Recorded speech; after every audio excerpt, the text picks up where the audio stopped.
You're listening to Short Inspirations from Ralph. What is the meaning of life? Part 7.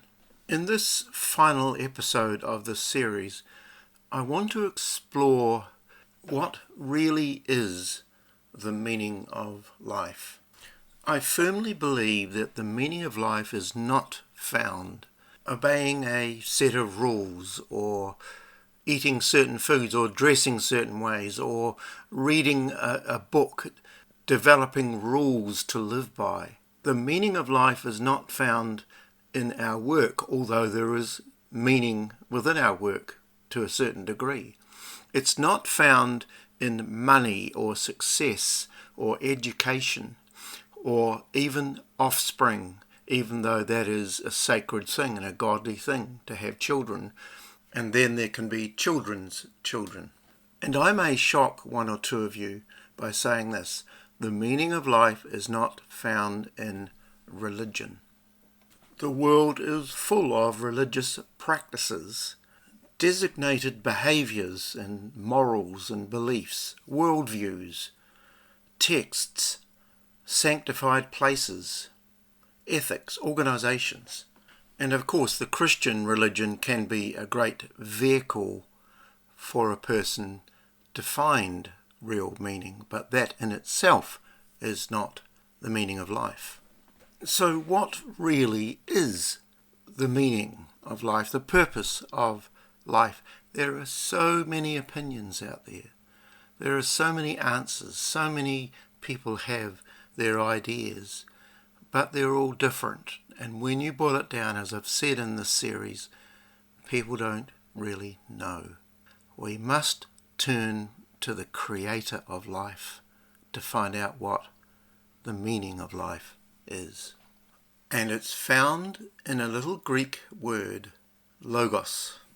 Logos means the word of God, or, listen to this, principle of divine reason and creative order. In the book of John in the New Testament, we find John actually nails it in his very first chapter. And when he wrote this, it was against the backdrop of a great debate within the Greek philosophical schools. They would come together, the Greek philosophers, and they would argue about this logos because they realized that it was the reason for life. By the time Jesus came, the philosophical schools were in utter despair. They were hopeless. They'd given up. They started to say, you know what? There is no reason for life. There is no logos. And so when the pen or quiver of John started flowing, anointed by God, he starts with this: in the beginning was the Word, or logos. And the word logos was with God, and he was God. What's he talking about?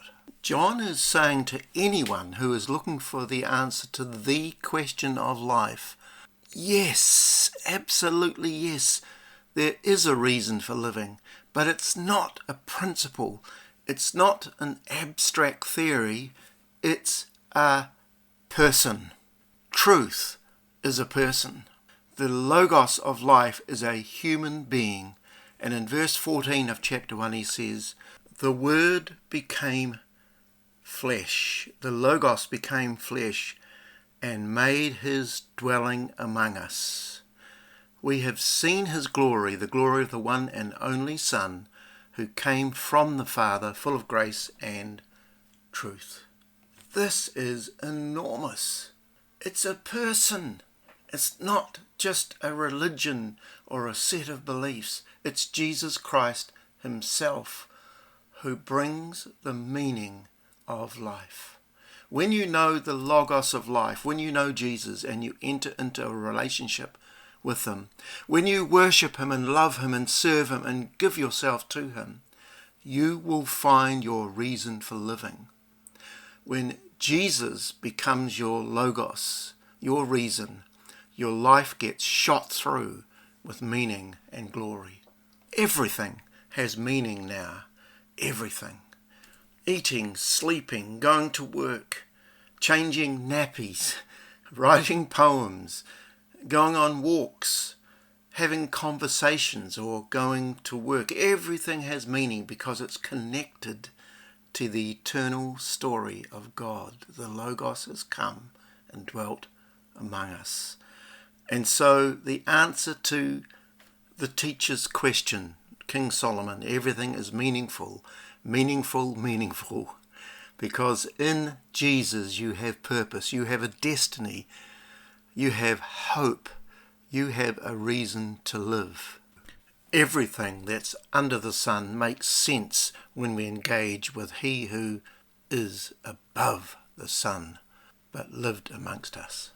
My question to you today is, do you know that your Redeemer lives? Do you realize that you too can have a relationship with this person called Jesus and therefore find the meaning of life? God bless you.